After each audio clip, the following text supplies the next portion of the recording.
Hi Tom, this is George Sherritt. I just finished doing your home inspection and I'll do a review here for you. That's the front of the house. I'll put that on the front of my report. So just looking at the front of the house, you can see there's a couple different kinds of siding. This is Hardie plank, so this wall must have had some damage to it and they replaced it with Hardie and it's in good shape. This wall is the original LP, as is this all the rest of the way around the house. So we'll come back to that idea in a minute. There's caulk that has failed or is missing at a bunch of places where the siding meets trim or meets windows. There's some wood rot in this older LP siding. This is something I pushed on with my finger and it just kind of caved in. I probably could have pushed my finger through it. This is on the front of the house here. Same thing here with the caulking. This is kind of where I'm looking at all that. Looking up at the siding, you can see this is how it fails. It cracks like this, and then water gets up in there and it swells, and that just keeps, leading to it getting worse, so that eventually it's pretty rotten and fails. Same thing. The deck stairs in several places are in contact with the dirt, and that'll make them rot prematurely. So any place you can separate the earth to wood, maybe with a concrete block, that would prolong the life of the stair supports. Hard to see from here. I have some other pictures where I took from up on the roof, but the siding's pretty damaged here at the roof to wall junction there. There's a tile here that's slid out of place. It's down about 2.5 inches or so, so that needs to be corrected. I think my camera went off accidentally. There's more earth to wood contact, and this stair stringer here or support is rotten. That's my penknife. It just slid right in there, so that should be replaced. There's also earth to wood on the other side. Same thing here, earth to wood contact. Looking at the front of the building up closer, when the siding starts to swell, you get what I call like any belly buttons. So the nail is into the framing and it stays in place, and the siding swells out past that, so you get these little any belly buttons, I call them. So that tells me the siding's swollen and failed there. This is the back right corner of the house. This gutter needs to be attached, or this downspout needs to be attached to the siding here. It also needs an elbow and have that splash block put in place so it directs the water away from the house. That outside light by the garage is missing a bulb. There's water stains and I think wood rot in the soffit here. I'm standing above the back door of the garage looking up. So I think there's been a roof leak here at some time. So I'd recommend you have a licensed roofer check that out. I also, oddly enough, found a water stain inside, this is the master bedroom, where water had run out of an electrical outlet. Kind of over here, but water travels, so it's probably caused by that roof leak. It's up close. That's where it is. This is above one of the windows on the back wall. The caulk failed here, and so water got in there and got wicked up by the siding. This is really soft. I can push my finger through here in a couple places, so that should be replaced. Across to here. More kind of swollen siding and any belly button nails here. This is on the front of the house now. There's up close. And this LP is made in a mold, and so the pattern of the wood grain repeats over and over again, and this knot is actually the signature for Louisiana Pacific for LP. Here's another tile that's slid down. This is the front of the house here, so have a roofer correct that. There it is up close. So that's definitely a place that rodents and rainwater could potentially get in. That's where it is. So we got one here and one here. There's a tile in the field up here that has fallen out of the plane of the rest of the tiles. It's kind of sunk for some reason, so have a roofer look at that also. There you can see it. There's a tile missing. This is on the right hand side here, so this is just open to the weather. I was in the attic and I didn't see any signs of moisture intrusion, but there's probably there is a secondary vapor barrier underneath of this tar paper basically, so it probably is catching that rain it's getting in, but that'll fail over time. I think that's the tile sitting there in the gutter. So anyway, have a licensed roofer correct that as well. There's a fuzzy shot up close. This is in the electrical panel in the garage. Anytime you bring a wire into what's called the can, it needs the benefit of a rubber bushing or plastic bushing to protect the wire because these edges are sharp, and someone ran a wire and didn't do that. So have a licensed electrician correct that. Originally, I noticed this plumber's tape and little sheetrock screws, but there's actually a real earthquake strap kit installed also. This was just what they did originally.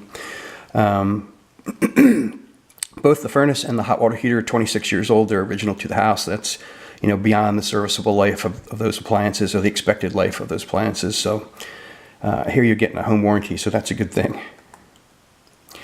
Oh, okay, let me back up. So this is a temperature pressure release valve, and this is the extension pipe, and it goes into the wall, and it has to discharge in what we call a conspicuous location, because you need to be able to see that it's discharging.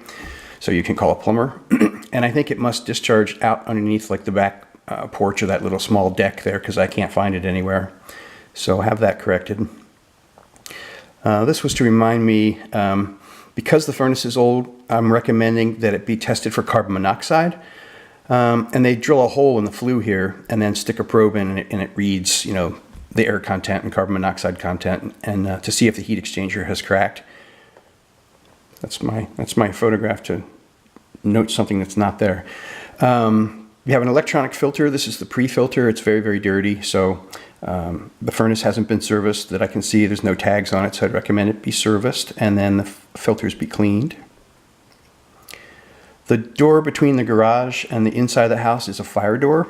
And if you cut a big hole in it and put a doggy door in it, it's no longer a fire door. So I would recommend that be replaced. This outlet, this GFCI outlet in the kitchen wouldn't function. You can see on my tester here, I have a GFCI test button, and I hit that, I get the little sand timer signal here, and it should trip within a second or two, and it didn't. So something wrong with that. Have a licensed electrician replace that.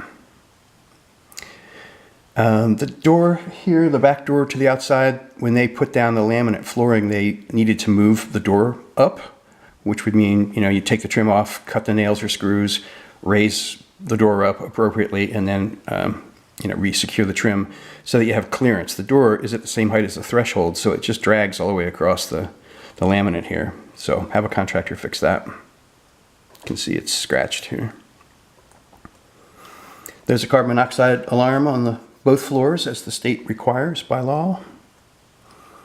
Sometimes I just take pictures of things rather than get out my PDA, because in my report, it'll tell you what the flooring is in the bathroom, how many gallons the toilet is, what the countertop's made of, what the sink's made of, what the faucet's made of. So this is just a shortcut for me until I get home. Nothing wrong there. There's some entryway lights, can lights, that aren't set down properly, so just aesthetically they don't look great. I recommend the electrician correct that. There's our carbon monoxide alarm for the second floor. Same thing, everything's okay in the bathroom there.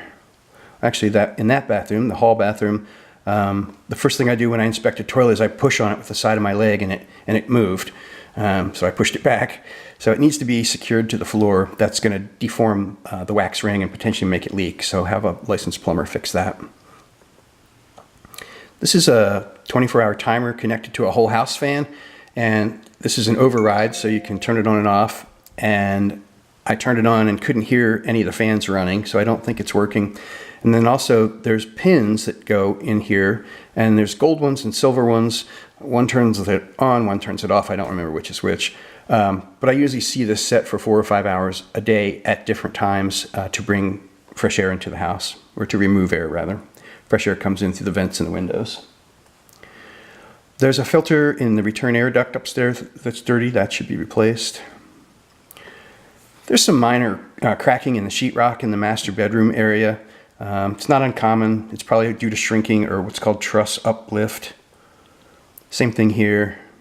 It's a cosmetic issue for the most part. There's the master bathroom. The faucet on the soaker tub was loose, so you can see I can just freely swing it back and forth. So have a licensed plumber fix that.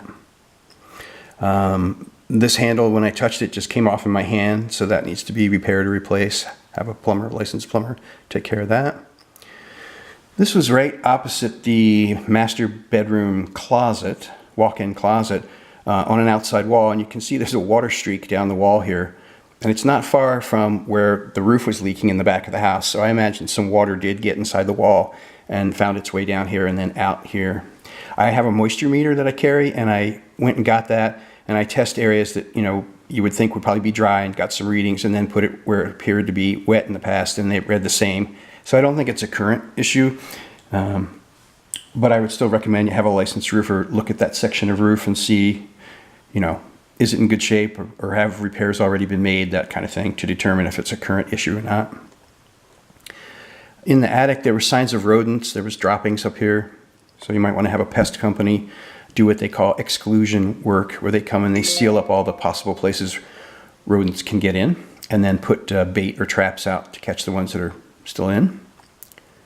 This would be a place that they would seal. This is under the house. This is the gas line going out to the back patio there, and whoever installed it just cut a big hole here so that mice can come and go freely.